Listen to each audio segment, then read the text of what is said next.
it's time to sharpen up those edges and grease up your chains. We are going to live it up with mountain life. Dropping in 5, 4, 3, 2, 1. There's something almost intrinsically human about jumping off stuff, about getting airtime. As a kid, I recall climbing and leaping from things almost as soon as I could walk. From the back of a chair into a pile of couch cushions, from the top floor of a barn into a pile of hay, or the deck into some leaves, and, later on, from whatever I could find into powder snow or a calm lake. Catching air, the more the better, is almost a state of defiance, because so much of our lives we're bound to the rules of gravity, until we aren't.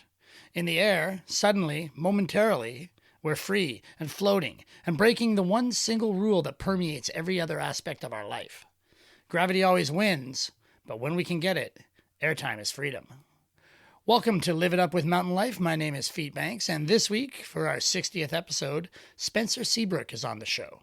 Spencer is an airtime master, a highliner, base jumper, a snowboarder, climber, mountaineer, jindle boarder, and an all-round adventure-seeking kind of dude. And he knows a lot about airtime. Much more than me, more than most of us. But before we get into that, let's hear from our new partners over at Citizen Watches. Time is important in the mountains.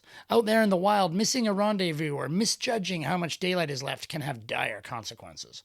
For over 100 years, Citizen have been known for creating quality timepieces and embracing ideas and actions that elevate society above self and respect the planet we love to explore.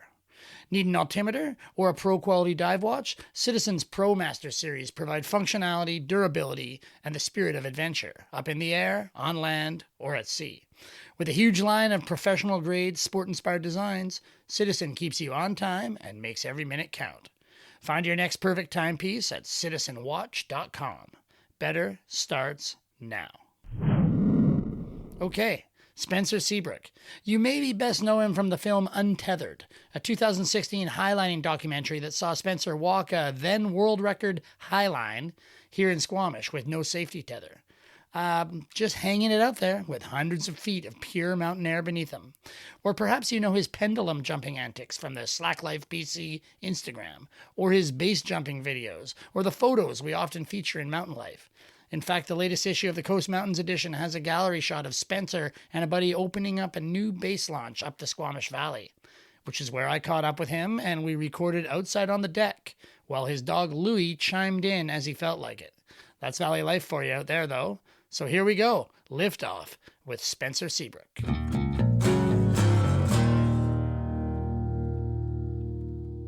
All right, Spencer, this is our first time doing a pod outside. Cool. So that's exciting. Hopefully we can get a little bit of rain. Yep. If it lulls anyone to sleep, the sound of the falling rain, apologies in advance. But out the Squamish Valley, you've just been out here. This is your first summer living out here? Yeah, I just moved out here, I guess, like beginning of May, end of April. How does it feel? Like you came from Ontario and now you're like even pushed more west than ever before.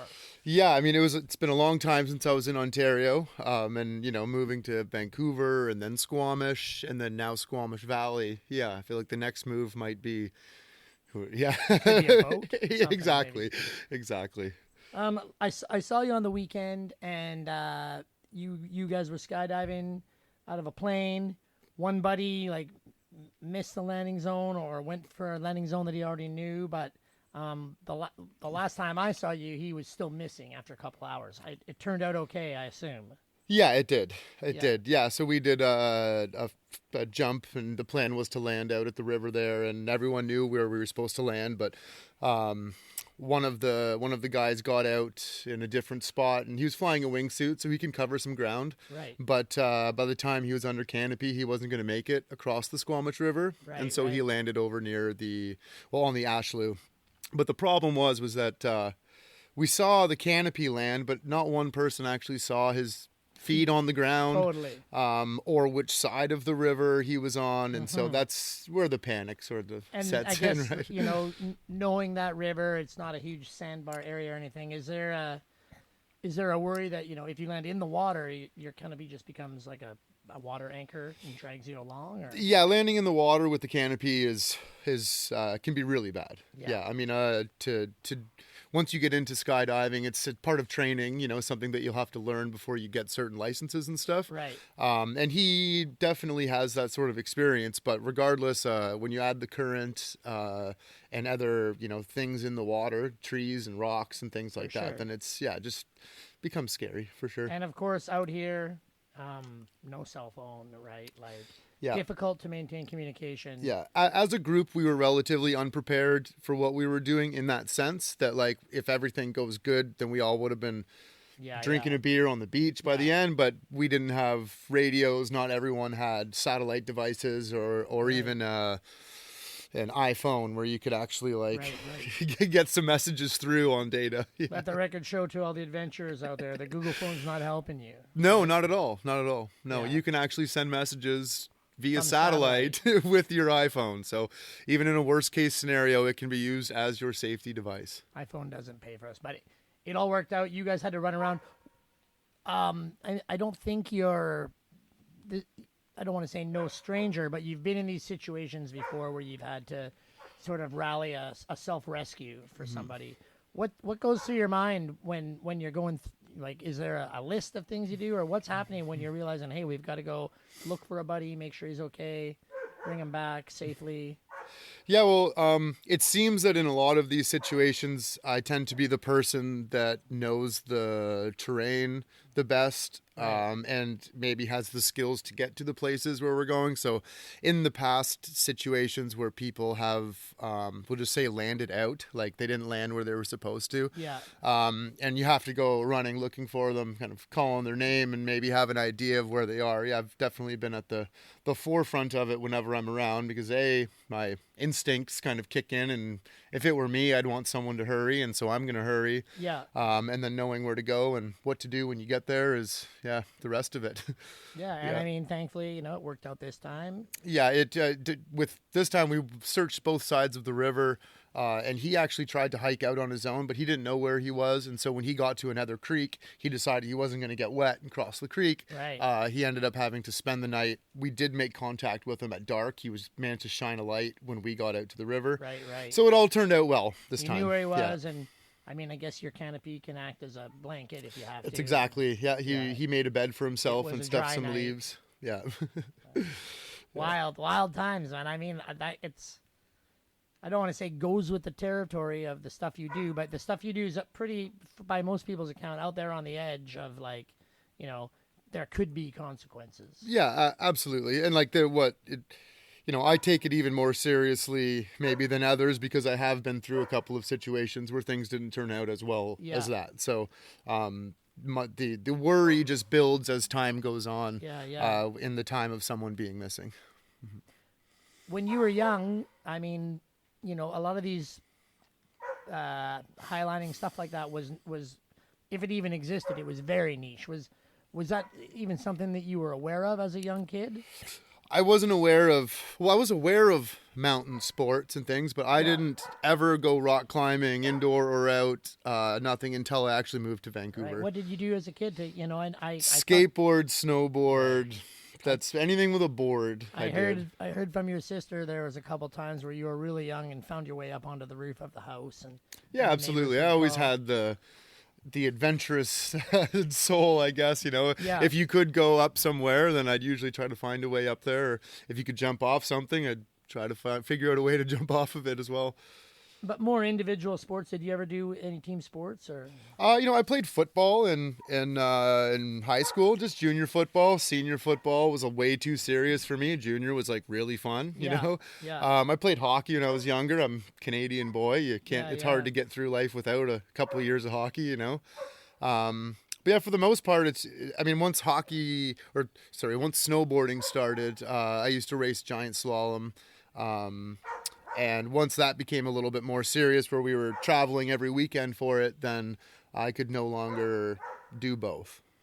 I feel like for a lot of people growing up back east, there is a draw to push west. For you, was it the snowboarding in the mountains, or what was it that made you kind of decide to, leave home, leave your family, and come west? Well, I moved away from Ontario when I was 17, and it was because I had finished high school and I was pouring concrete for a living. Right. I was in an apprenticeship program for grade 12, so it kind of led me to just be working. Yeah.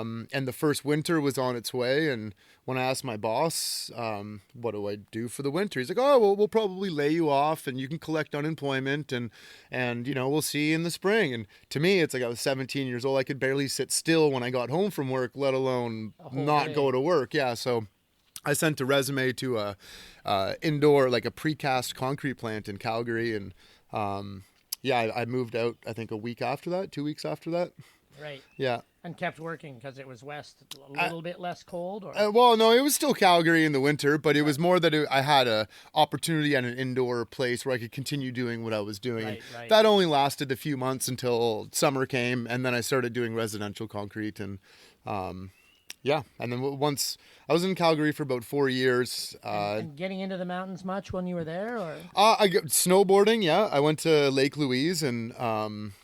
just Lake Louise. I didn't really ride anywhere else, but I still just loved it. It's like my only experience of riding before was hills in Ontario or some stuff in Quebec, but still nothing like riding Lake Louise. Where your legs are burning just after half of the hill. You got a couple sisters. Was it an outdoorsy family? Were you guys camping and going canoeing and like the typical Ontario stuff? Absolutely, yeah. I mean, well, we always had a place on the lake in the summertime, and yeah, we grew up taking sailing lessons and fishing, wakeboarding, water skiing, and yeah, we did a lot of outdoor stuff. It was pretty rare for us to all be sitting inside together.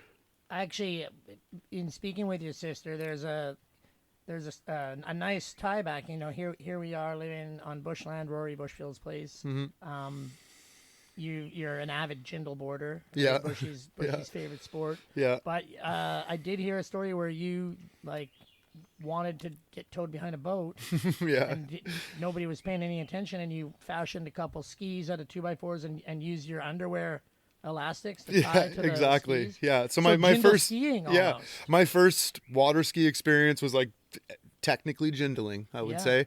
Yeah, how old were you when you were doing that? Oof, I was probably I'm not sure, maybe 7 or 8. Like light. I was I was Little. Yeah, exactly. And my cousin and I came up with the idea that we were going to do it. Yeah, the adults were all somewhere else, and so we fashioned some 2x4, 2x6 skis that were actually like stuck together as well, so they were fixed in a position, and the rope went from the tip of the skis to the back of the boat, and I had a handle that came from the tips up to my hands, and so I sat on the dock. He gunned it in a 9.9 little, like maybe 12-foot tenor, and I got pulled off the end of the dock, stood up, and I water skied for the first time. Wow. Yeah. Unconventional setup. Yeah, absolutely. Did anybody end up allowing you to use the proper equipment after that, or was that something you grew up doing? Well, it was more that at that place, it was my aunt and uncle's cottage on Ragged Lake in Ontario, which is just really small lake. You had to take a boat just to get across to their place, and so there was no water skiing on that lake. Nobody had a water ski, and it wasn't until a little bit later when we were on Clear Lake or Stony Lake in Ontario, where we pulled out the water skis and tried it for real. Yeah. But you never skied snow skiing. You went straight to snowboarding? Or? No, I did. I skied first. My whole family skied. And then I begged my parents for a snowboard. And for my 9th birthday, I got my first snowboard. Do you remember what it was?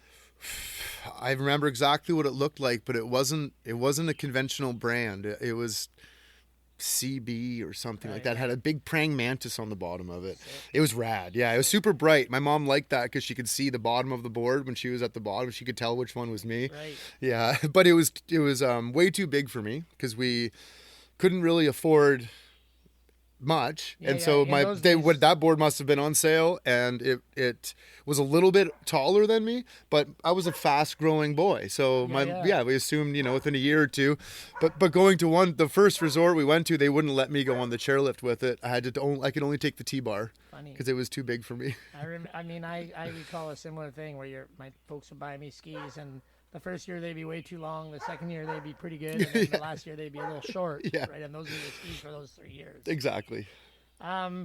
What precipitated, to get from Calgary to Vancouver and into the Coast Mountains, what precipitated that? Was the mountains a draw at all, or was it something else that brought you out here? I was really just looking for a change. There's part of it, I'd say, like my heart is kind of out here. My sisters were both born in Vancouver, and I was on the way when my parents moved back. Right. Because that's where grandparents and other family were, and it's a lot more affordable for living. Yeah. With even three, back then. Yeah, with 3 kids running around, especially, right?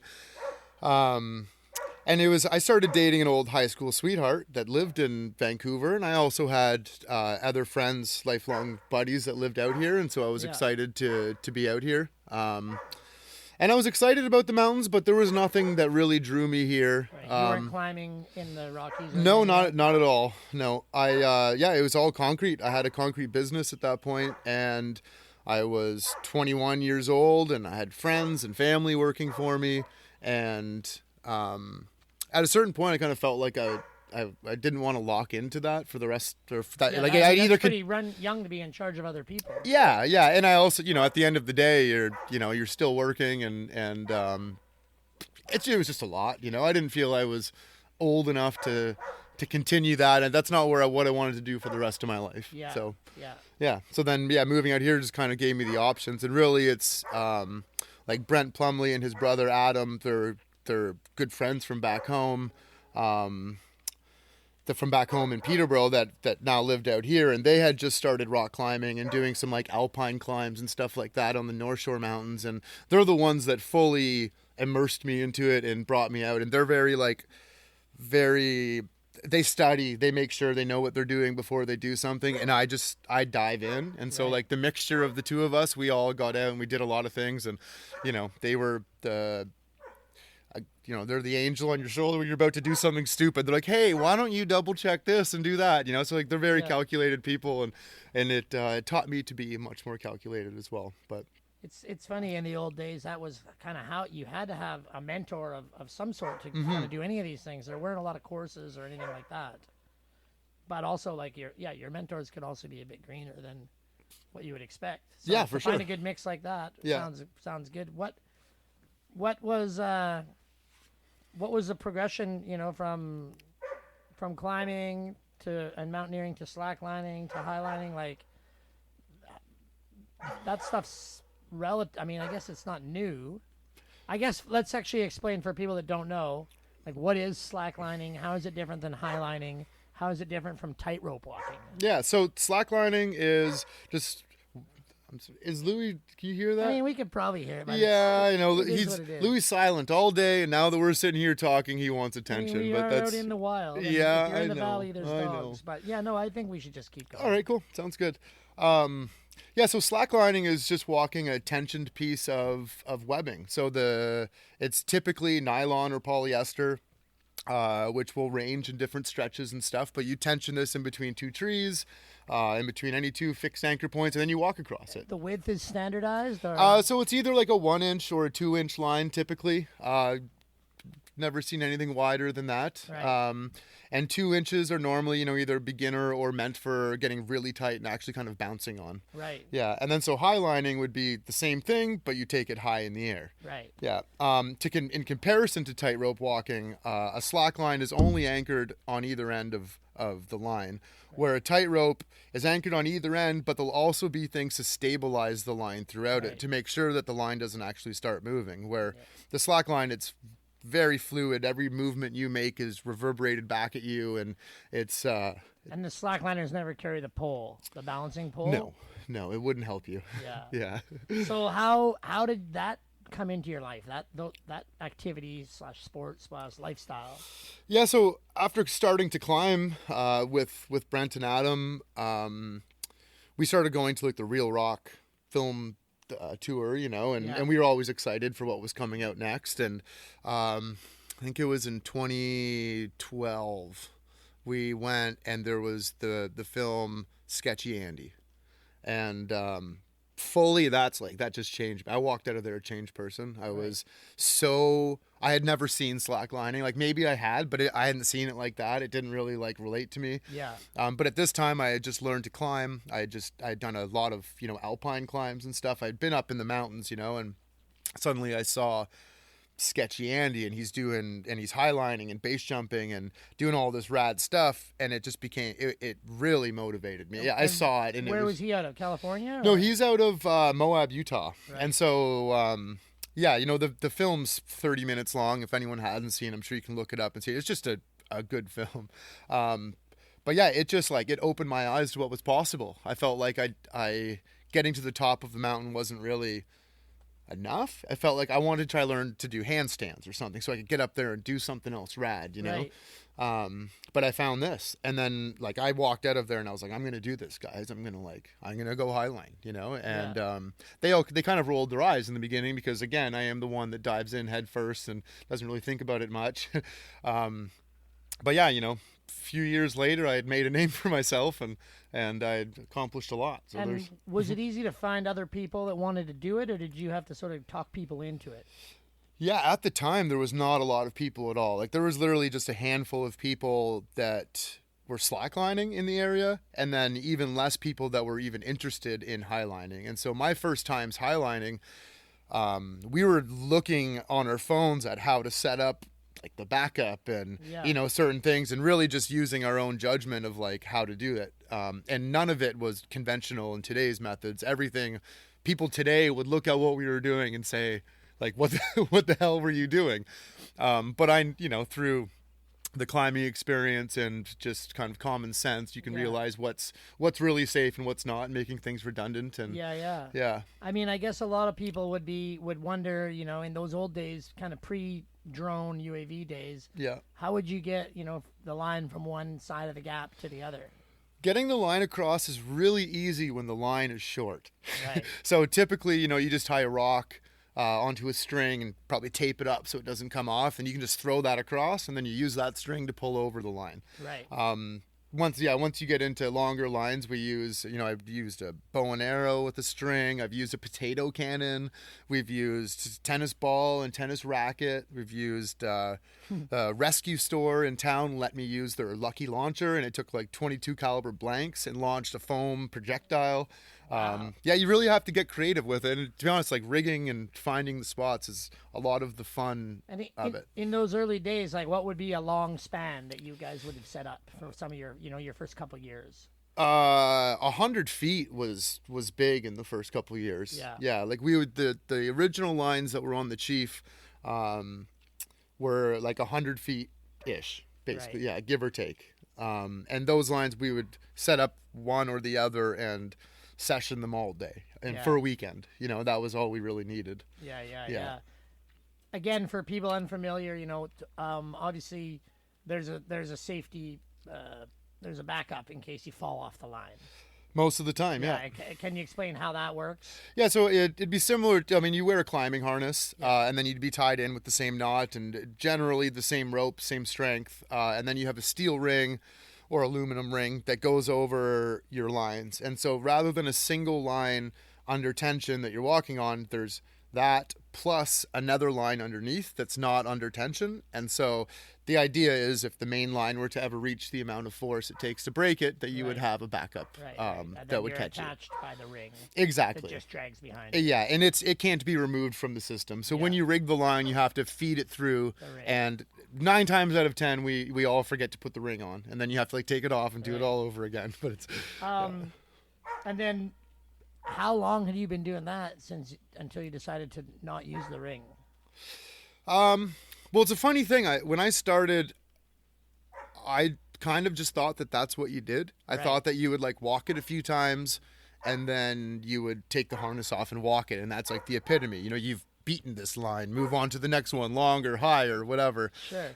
It wasn't until I actually shared it on social media that I found out that it was relatively... So you kind of did it that way. Yeah, and I mean, sometimes it was just over a lake or whatever, right? Yeah. Well, my first experiences were like Lynn Canyon. We went there in very short gap and just like a really quick setup. But the second I walked it, you know, a few times back and forth, I would then tie the rope around my ankle. And Right. so by walking it like that, I'm still tied in. So if I fell, I would be caught, but it would suck. Yeah. Big time. And so that's just starting to train your brain to not be tied in and to catch the line if you are going to fall. You Right, know? because that's a big part of it. If you do fall, a lot of times you can still grab onto Exactly. Yeah. it. You actually probably learn or practice even how to do that. Absolutely. Yeah. You practice that when your brain won't let you just fall off, you know, like you give up well before you're actually going to fall and you grab onto the line. Right. Yeah. Even when you're tied in, you know, so then if you're in the right mind space, then it's like really easy to kind of progressively limit your protection to the point that you just don't have any. Right. And I mean, obviously you're always kind of on the edge of scaring yourself, but did you ever like really freak yourself out during those early years of like, whoa, man, that was closer than I wanted? Or did you find yourself dangling by your ankle a couple times? No, I mean, I on purpose, I lowered myself down just to hang from an ankle from, the highest line I could be on, just because you kind of need to also trust it. Yeah. But I mean, honestly, no, I think I scared a lot more people around me than I did myself. Right. But I was always in control, and it never felt out of control, even if I wasn't tied in and I had to catch the line. Yeah. It never really set me back, you know. It was just reassurance. What's the physical necessity to be able to do that versus the mental necessity? Obviously, you know, you can't just get off the couch and do it one day, but what's the mix there? Like how much of it is mental, how much of it is athleticism? What do you think?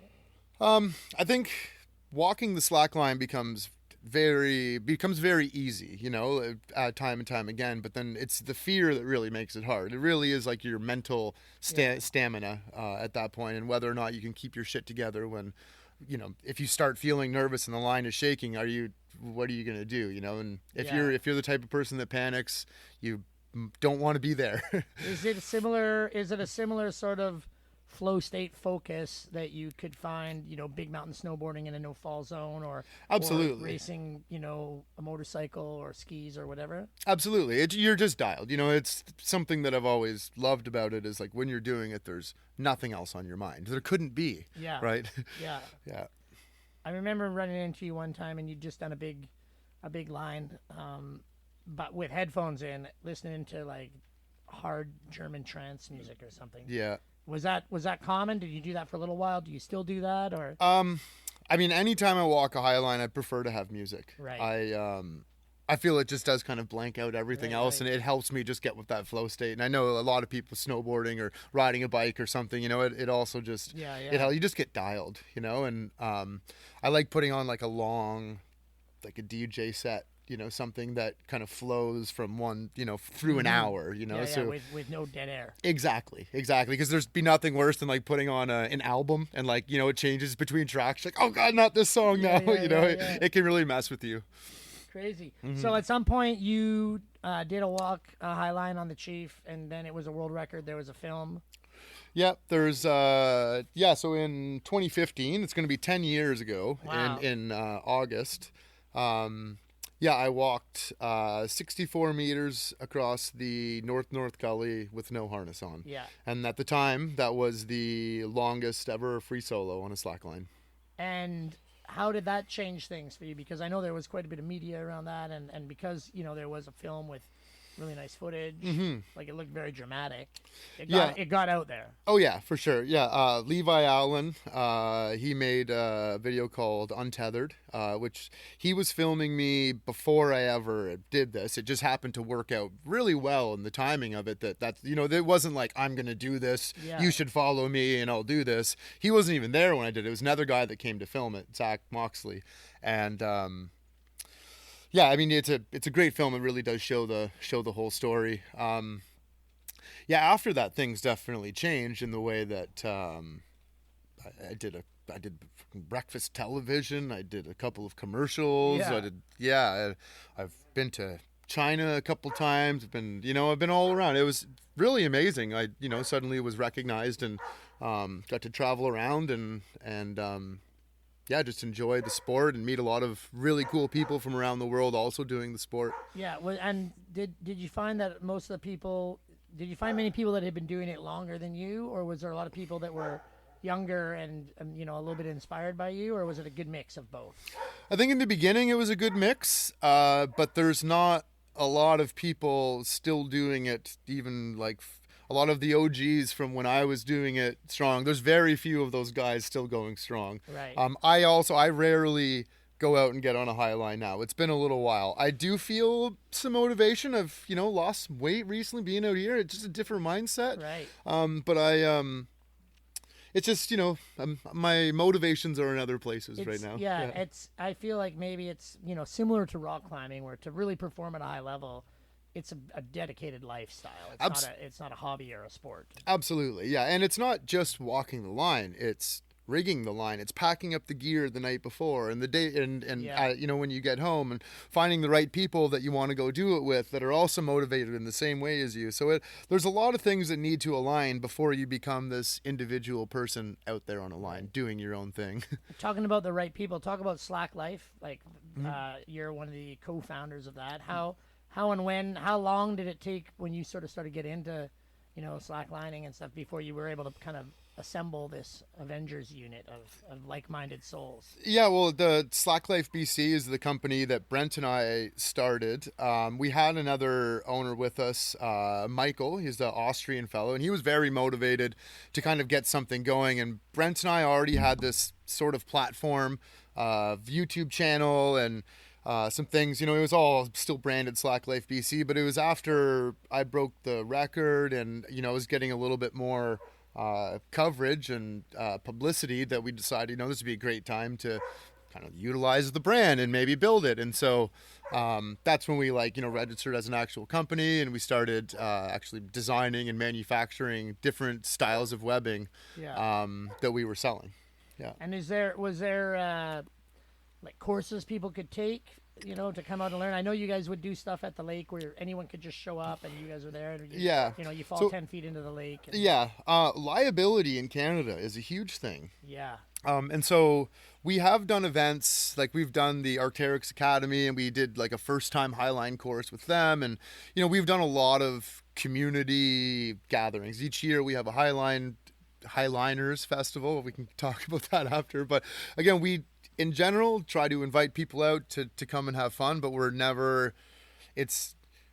creating the space for people to come and do it on their own. We're not putting up lines so people can come and do them, and we're responsible for them.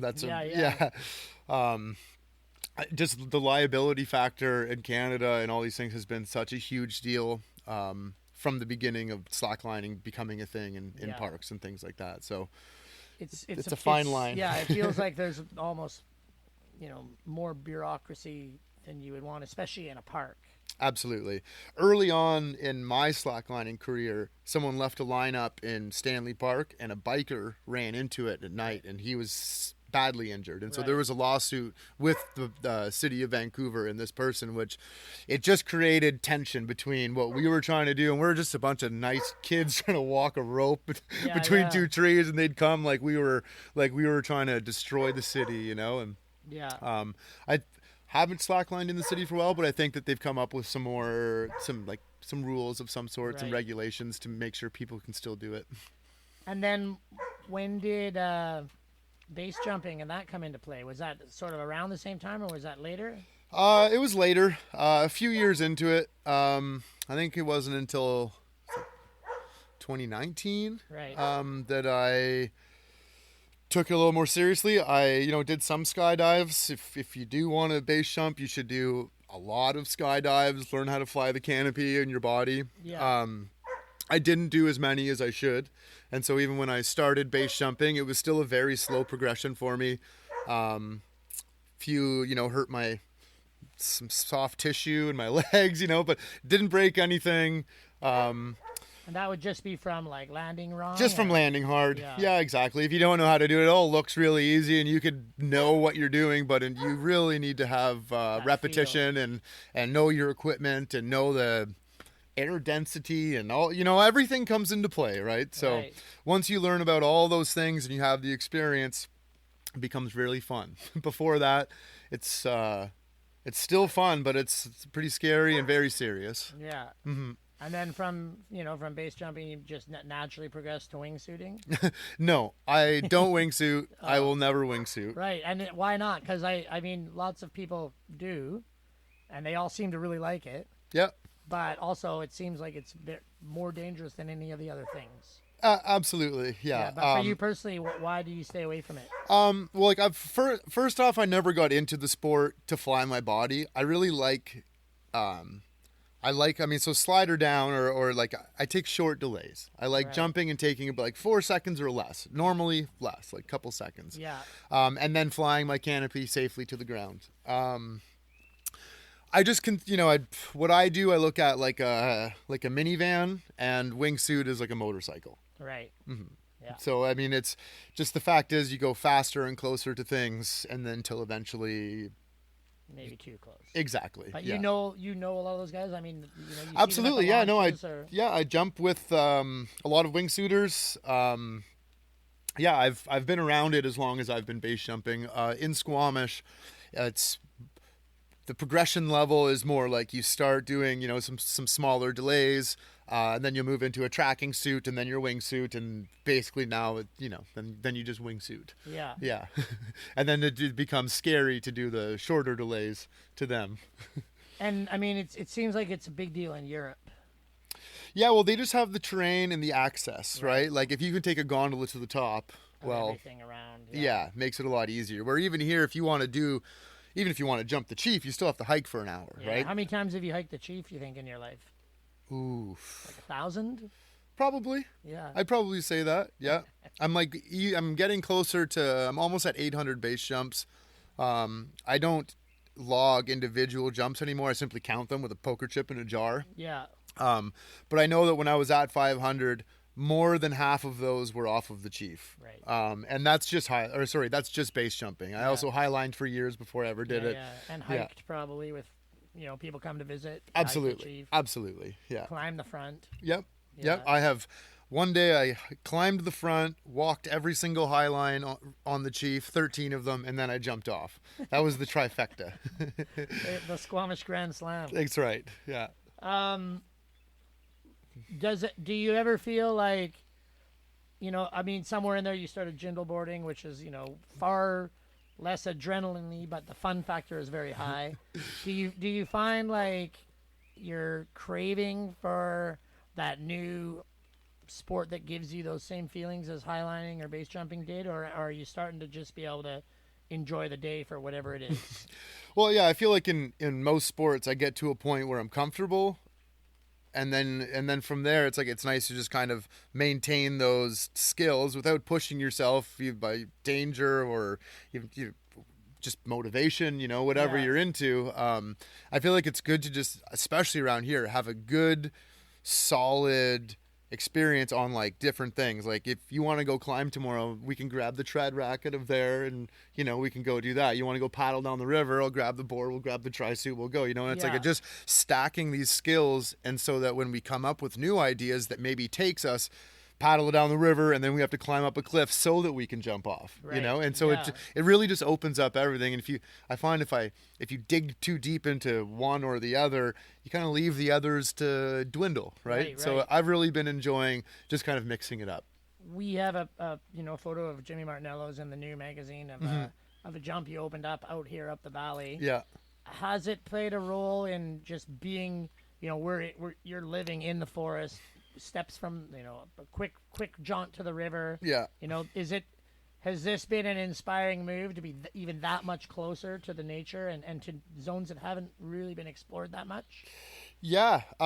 Like even when I lived in Squamish, I jumped the Chief from the classic exits, but I was very motivated to go open up new things and kind of adventure around. And being here, I've realized, even looking back, how I am motivated by my surroundings, and so when I'm here, I'm looking at what's possible to jump and how to get to it. I'm not that motivated to drive into town and go jump the Chief right now. It's just not what excites me, but I am excited to just figure out how to get up to some of these spots and then of course jump them. And it's been fairly successful since being out here. We've opened up a handful of jumps, some that are a 4-hour hike crossing rivers and a little more sketchy, and then there's some that are a drive up the mountain and a 10-minute walk in, and then like a 4-minute canopy flight after. There's some that are just absolute gravy and some that are like full dedication. Fun. And I mean, it's interesting out here because 20 years ago, it was the whitewater kayakers out here doing much the same thing, slogging up into these places where few people had ever been. Yeah. Yeah. I know the other day I saw you. We were talking about equipment. You showed out to your sister. She gave you this nice battery pack. Yeah. What's a key? Why does that piece of equipment matter for you to take on everything, or what are some important pieces of gear? Every base jump I ever do, I have my Zoleo device, like satellite device. Yeah.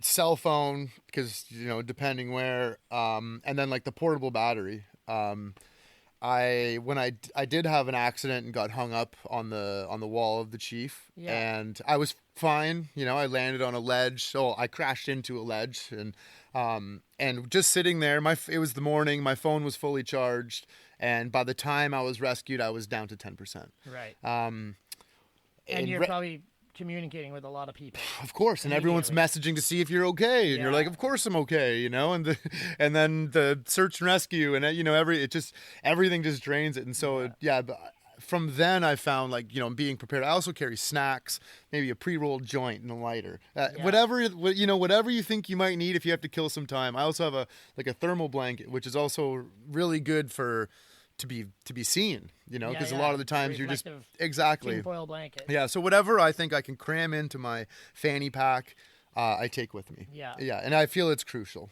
I mean, this is our pod is sponsored by Citizen Watches. What role does time play in your adventures? Do you have a watch? Does it more just the time of nature, daylight, dusk, that kind of thing? Typically, I'm looking at wind. Right. We'll have a window where we can jump, and we're watching the time. We're always aware of and that's based on conditions. I use windy out here, and pretty good to lay out. What the wind's doing and when, but that's fully the way we plan our lives. Really, it's kind of what I plan my life around. Yeah. Today it was raining, so we had some time to do the pod. Exactly. Yeah. Exactly. We'll take a quick break, hear from our sponsor, and we'll come right back with Spencer Seabrooke. Hey, buddy, have you got the time? Or is it time to get yourself a new Citizen watch? Did you know their EcoDrive watches are powered solely by light? Any kind of light. Or that their atomic timekeeping watches are constantly syncing with atomic clocks all over the planet? To ensure your watch's margin of error never exceeds 1 second every 100,000 years. Check out that kind of wild tech and all the great watch options at citizenwatch.com. So, the life is very exciting for people that follow along and watch. At some point you have to go to work. Or how does it work? I think your sister said she helped you get a jean sponsorship, but How do you balance, this adventure life with being able to pay the rent and stuff? Well, in the last few years, Slack Life BC has been, the sales of Slacklines at any point through the time we've had the store have never been enough to make a living off of, right? It's a brick and mortar, or is it an online store? Online store. Yeah. We've looked into brick and mortar, but even that, it's really... Yeah, then somebody's got to be there. It's a tough thing, for sure. But what pays my bills is we've been doing stunt rigging for TV shows. So years ago, I'll make it quick, but how we got into this is pretty funny. We were trying to rig a line between the Trump Tower and the Shangri-La, just for fun. And through that, we talked with Tourism BC. And then Tourism BC and us had meetings with both parties. They were down. We were going to do it on... St. Patrick's Day, because there was the parade. You have to go over a closed road. It can't be an active road. Right, fair. And then last minute Shangri-La bailed because Donald Trump started becoming more of a political figure. And then, so that just kind of went out the window. And then a month later, I got a call from the Tourism BC, and they said, hey, there's this TV show in town, and they're interested in doing what you guys wanted to do or something like that. Would you be interested in meeting them? Long story short, it was the Amazing Race Canada, and that didn't work out for the same reasons, but I did have an idea of doing it at the Fairmont, where there's the two wing walls and a perfect 40-meter gap, and there's no road underneath it. Yeah. And so, that was year one. of rigging for Amazing Race Canada. And then every year after that, they'd give us a town and an idea, and they'd say, like, what ideas do you guys have for this area? And so Brent and I would get to go and scout the area, come up with some ideas, pitch some ideas to them. And yeah, that, that's gone just about every year since like 2016, 2017.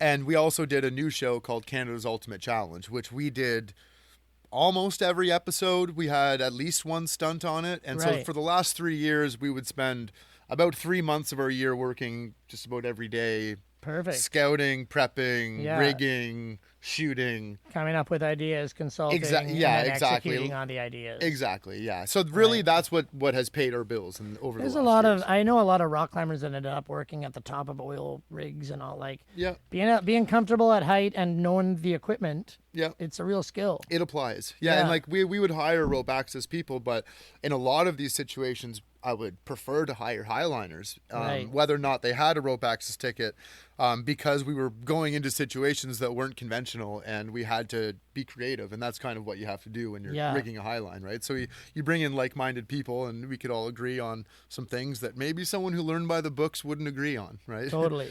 Totally. What's this summer look like then? Have you got some free time to just explore the new home, or? Yeah, so the Canada's Ultimate Challenge isn't happening this year. Right. There are some other things that are in the works that potentially will come up, but I think that between Brent and I, we were both kind of excited to not be gone for all of July and most of August. Happens in the summer. Yeah, we would be scouting and then we'd come back and we'd have a little bit of August and then we'd be September, October, shooting and rigging and so in the winter months for fun, you'll go back up the ski hill, or is it enough weather breaks here that you can still get the odd jump in? Or we jump here in the winter for sure. Right. Yeah, it's the winds are actually a lot better. I mean, Squamish is known for its wind, and in the summertime you get short windows, but in the winter you'll have days where it's like good all day. Right. Yeah. So it's we keep busy. Absolutely. There's always something to do around here. I always have a pass for Whistler, and I enjoy going out, but I am a bit of a snob. It really needs to be a good day. It can't be a weekend or a holiday. And I mean, crowds get tough. Yeah. When you're not used to them, especially. Yeah. But I'm not complaining about them because I don't see them. Yeah, perfect. Yeah. You snowmobile too, or? Not really. Like I can. I'm not much of a gas burner. There's not many. I don't have a ton of.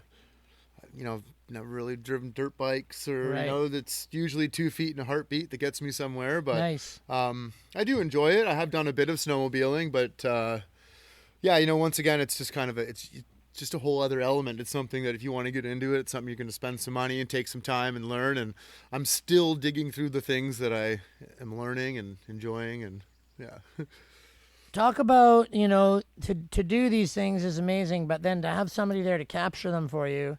Often, if it's, like Jimmy will walk up and then walk back down. Man, right? Jimmy, I really commend him for his efforts.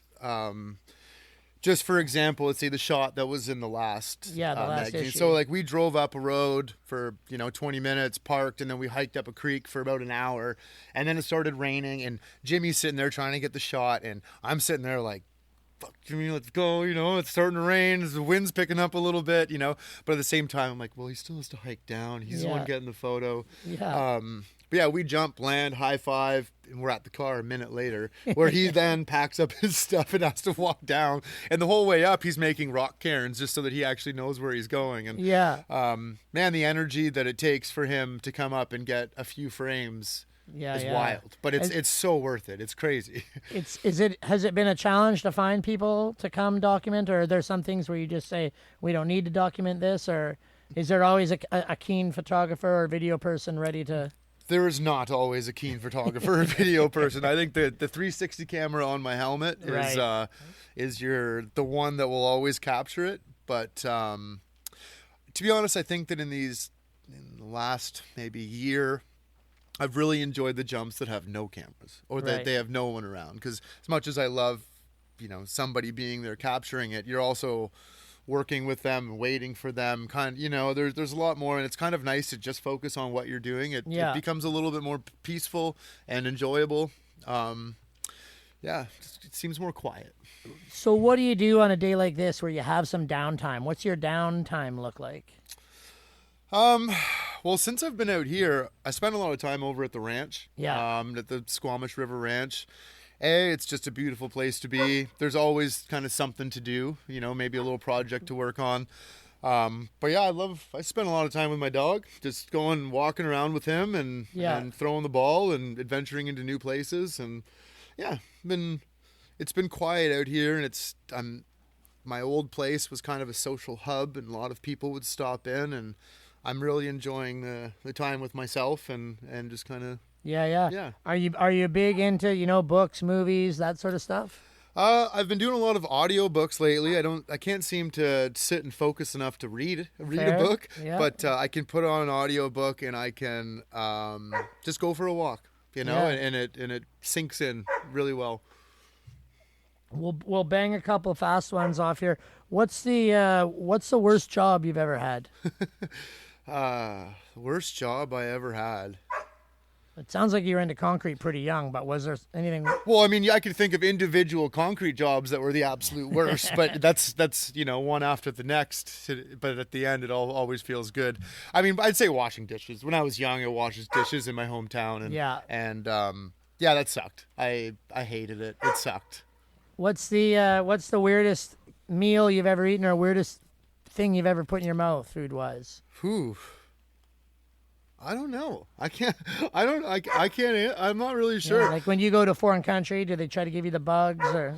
No, I mean, sometimes, in China, you weren't really sure what the meat was, but it tasted good. I've had kangaroo before. That was good. It wasn't that. It's not that weird, eh? I mean, no, I've never had it. Yeah.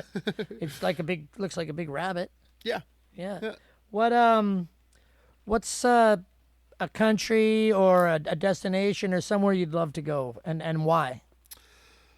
Well, we had a trip planned to Madagascar. Right? With Jimmy? Or? Yeah, with Jimmy and two other jumpers in town, Brooke and Emma. The three of us were going to go, and we were going to meet Jimmy and his family. There's been a couple of injuries and some health issues between the entire group, right. And so we've taken that as a subtle hint, and we've postponed it till later. But other than seeing photos of Jimmy's past trips, I hadn't really looked into Madagascar much. Yeah. And then since we all got excited for this, I've been watching YouTube videos of other groups that have gone to jump these cliffs, and it's like El Cap, it's the giant cliff, and in a really remote area. And so I was really excited to go, and that is somewhere it's big. It's top of my list right now because there's nothing that's come in front of it since we've been planning it. So I'm really excited for that. But I will say, as much as I've traveled the world or this continent, it's I always think, man, what if I put this much energy or money into seeing my own home? Like, what if instead of spending the money to fly somewhere, what if we just put it into a heli and we got bumped up to somewhere, a good zone where we could then just spend a week, and you could pay a chef and a filmer, and you could cut, you know what I mean? It's so really, whenever I do travel, I compare it to our home and what we have here, and I really feel like there's so much to explore here it's pretty empty. Like if you fly from Vancouver to Terrace, and you sit on the left side of the plane, it's basically wilderness the whole way up. Yeah. Right? And mountains and glaciers. Yeah. And ocean. Exactly.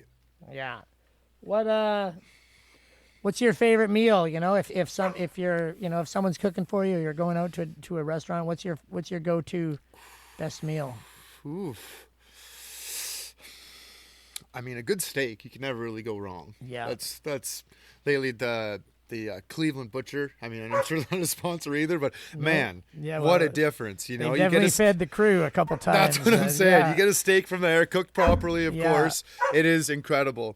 Out here, I've been cooking on the barbecue every day, and I don't have an oven, right? But I love the oven. I love some good roasted veggies, but out here I do Brussels sprouts with red peppers, mushrooms, and some sausage cut up in a cast iron pan. Yeah. Man, I just ate one before you got here, to be honest. Nice. And that's my go-to. It's golden. And It's if you're going on one of these big, long approaches, what kind of food are you bringing for that? a couple cans of smoked mussels. Right. Yeah. That's my go-to. I have a good stash of smoked mussels, and anytime Yeah. they keep really well, or a good like dried salami. Nice. Yeah. Louis, enough.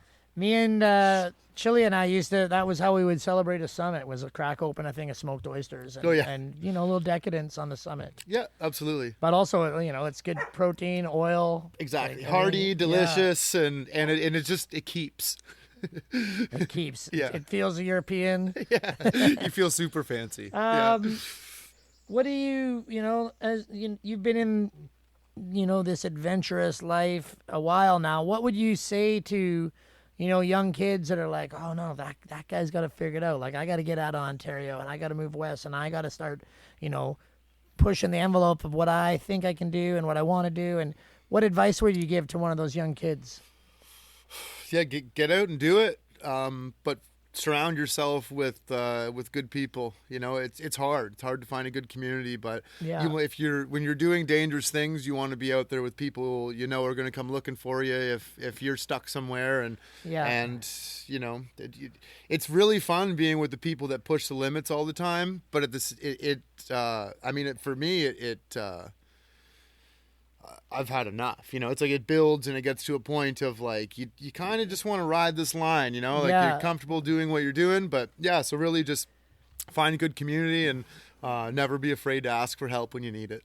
Yeah, and I mean, we all have met or know personally some of those people that maybe sometimes just keep pushing it longer than we would have, right? Yeah. And it doesn't always go well, Yeah. right? And that's part of it too. Yeah. But yeah, riding that line of fun, excitement, comfort, safety, it's not something you can learn quickly. No, it's not. It's waves, you know, for sure. Yeah. Through my experiences in the last just 6 months, I've gone from, you know, some days you feel like just pushing it, doing something real spicy.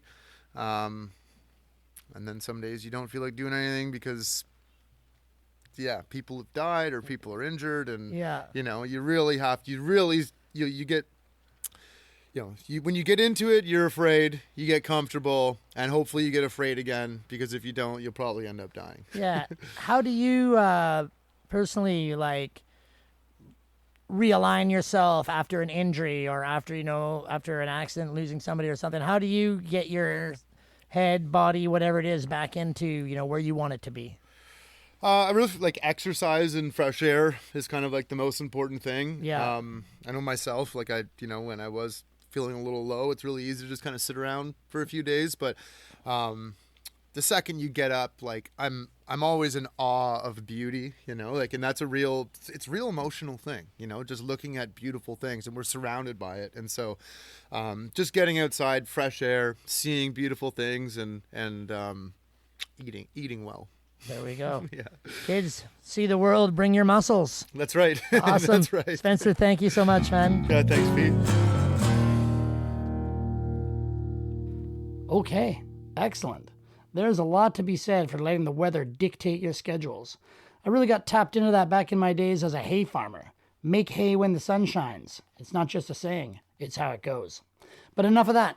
The best way to get more Spencer in your life is to follow his Instagram, which is pretty easy to remember, at Spencer Seabrooke. Just be sure to include the E at the end of Brook. And beyond that, be sure to hit up mountainlifemedia.ca all summer long, as the best articles from the printed editions start making their way into the digital realm. You can also consider Mountain Life as independent media if you need to justify any extra screen time this summer. And if you want to ensure good, safe behavior while you're out there, adventuresmart.ca has all kinds of useful information, including what 10 essentials you should have for any kind of outdoor adventure. And that's it. Thanks, Citizen Watches, for keeping the pod rolling. Thanks, Shirai Rules and Adrian Gendro for the voiceovers and the guitar licks. And most important, thanks to you for listening. Has anyone been with us through all 60 episodes? That's impressive. If so, thank you. Have fun out there, mountain lifers. Be smart, be safe, obey the fire bans, and always, always leave the campsite better than you found it.